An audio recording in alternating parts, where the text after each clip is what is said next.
Welcome back, beautiful people. Okay, we are ready for part 2 of our Georgia O'Keeffe inspired flowers. So throughout this video, I'm just going to give a few quick tips. One thing you need to make sure you do before you get started is have all your materials ready. So here's a list of things you need to do.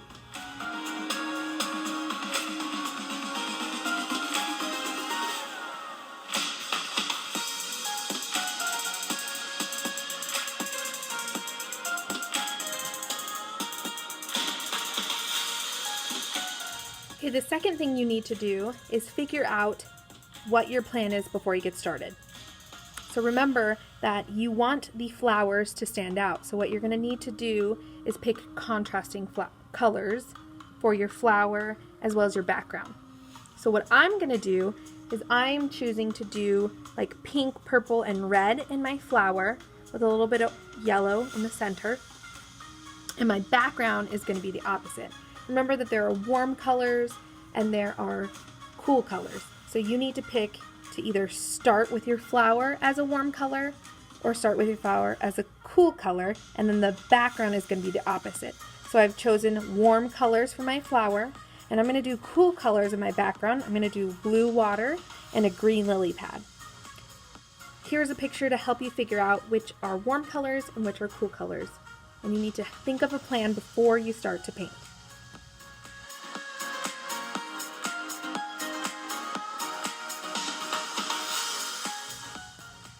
Now that you have a plan ready to go, we are good to start painting. You have all the materials in front of you. I'm going to pull my cup over to the side so I have it next to me. And I'm going to start with my warm colors. So I'm going to start with the flower. And I'll start with a lighter color. That's probably what you want to do, especially if you're going to use your paintbrush for darker colors. Now it does wash off in the water. The easiest way to get a color to wash off, I'll show you in just a second, but I'm going to start with these being yellow. All you need, remember, to use your paints is to get your paintbrush wet and then put it on top of here. So see, if I have a wet paintbrush, it might take a little second, but eventually, there you go, it's starting to turn yellow, and now I've got yellow on here. And that is what I'm going to use to paint. If you notice that you're not really getting much color or it's like really dry, you need to either go back in with some water if it's really dry, and if you're not getting enough color, you need to go into the water and then dip back into the paint. But you're going to use whatever you need for your first one. And I'm starting with yellow because it is my lightest color I will be using. Now try and keep it along the edges or inside the black lines. Okay, tip number 1. If you want to get 2 colors to combine, you're going to need to start by wetting whatever you want to paint. So let me show you what that means. So if I'm going to combine 2 colors on this one little petal here, I'm just going to wet it. It might have a little tint of the color I just used. I don't see anything on here, so I think I'm okay. But you just wet it down just a little bit, not enough to where it's like dripping everywhere, but just to get it a little bit wet. So what that does is it just cuts that surface tension. So when you add the colors, they start to blend. So I'm going to start with my lighter color. Remember, you want to start with the lighter one. I'm going to choose a light pink. You could also do red and just make it a little more watery. Okay, so this is the one that got wet. So if I put pink here, as you can see, it comes out pretty light because it's already wet. But now it's ready to kind of blend with what other color I choose to do next. So see how the outside is a little pinkish? If it's not dark enough, you can always go in with a second layer or even wait for it to dry and do it again. And then I'm going to go with my darker color, which is kind of like a purplish magenta color. Maybe more purple and pink. And I'm going to go where I want that darkest point to be. So if I choose here, I just really quick pat it. And you can see it's starting to blend a little with the outside. See how it like bleeds into each other? If you don't like how that looks, the nice thing is it's not dry yet, so you can go back and just add a little bit of water to get it to blend a little bit better. And there you go. See how it bleeds together a little bit better. Okay, and I'm going to do that on all of these. One thing you might be noticing is that you are getting little specks of black, I don't know if you can see it, in the water or on your canvas. That is the oil pastel rubbing off, so just be very careful not to go over it. That's why you want to stay in the lines. If it gets a little in your cup or on your paints, it's not going to hurt too much, so don't worry too much about it.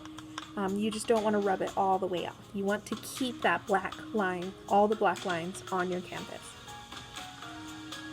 So the next tip I'm going to show you is just how to paint just a plain color. Okay? So if I just want a plain color, I don't want any blending, I don't want any fading, you're just going to go right on to painting it. That's it. So you're going to start by getting your paintbrush wet, picking what color you want. Make sure you've got enough on your paintbrush. And you're just going to start right into painting. You don't need to get it wet before.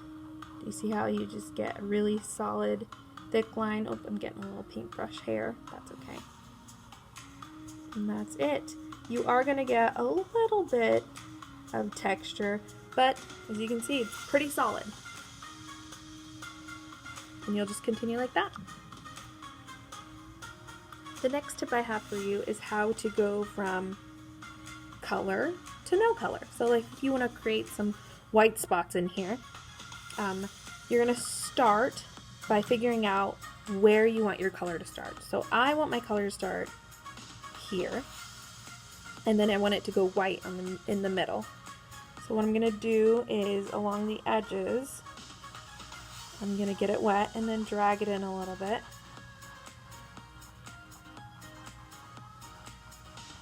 Okay. Going to cover the whole thing with water, but now when I paint, I'm going to pick what color I'm using, and I'm only going to do the edges like this. I'm going to let it dry a little bit. What you might notice already happening is that it's already bringing the color in a little bit, and then go over it again. So you only want to do the edges or wherever you want the color to be, and then it'll just bleed into it. If it's not bleeding enough, just rinse off your brush, get plain old water, and just pat the edges with water. It'll bleed a little into that. There you go. And that's how you get it to go from color to nothing. If you want to go back and you say it's not dark enough, you can just get more color. Do a second layer in the spots that you want to be darker. And I'm going to keep doing that. Okay, now we're on to the background. You might need a bigger brush. If not, just stick with the one you have. I'm grabbing a slightly bigger one. Also, if you notice your water cup is just too discolored and you keep picking up all that color, you can always dump it out and get new fresh water from the sink. So I am going to start with my lily pad, and I'm going to make it green. What I wanted to do is I kind of want to give a shadow to my flowers. So I'm going to start with just plain, just a green color on my lily pad, wait for it to dry, and then I'm going to go back with a shadow. And that's how you're going to get, if you want any shadows or anything like that. That's the best way to do it. Here I go. Now as I wait for my lily pad to dry, I'm going to do the water in the background. And I'm just going to start the same way I did before,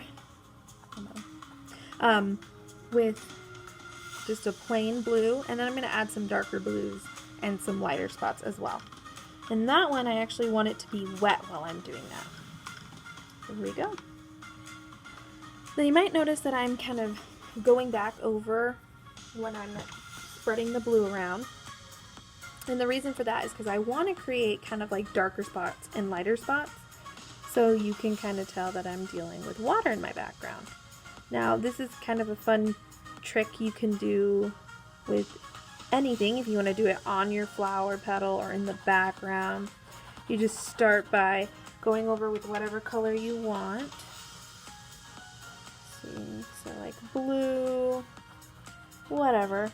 And then to get those darker spots, while it's still slightly wet, but there's no color left, you just dip it straight into the paint. And what it does is it picks up a lot more color. So when you go back over it, it's now darker. It's going to be a little harder in smaller spots, but you can see how it works. Now it doesn't show up as just like a straight line.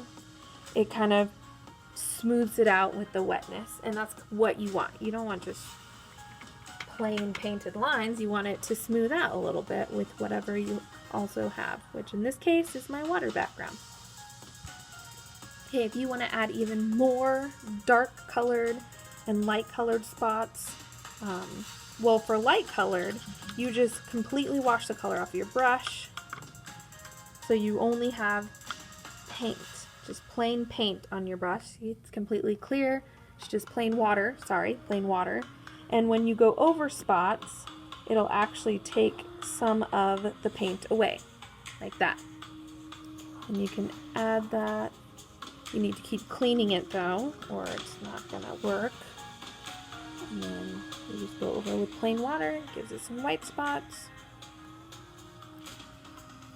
or at least lighter blue.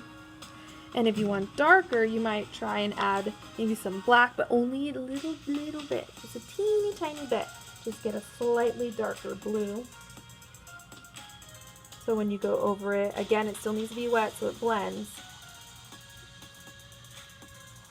You'll get even darker spots.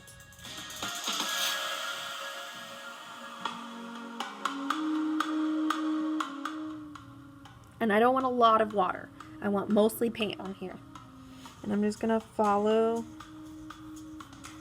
the line of my flower. And I'm just doing little taps here and there. Might add some shadows around these spots. Just adding little taps here and there to give a shadow around the flower. And there you go.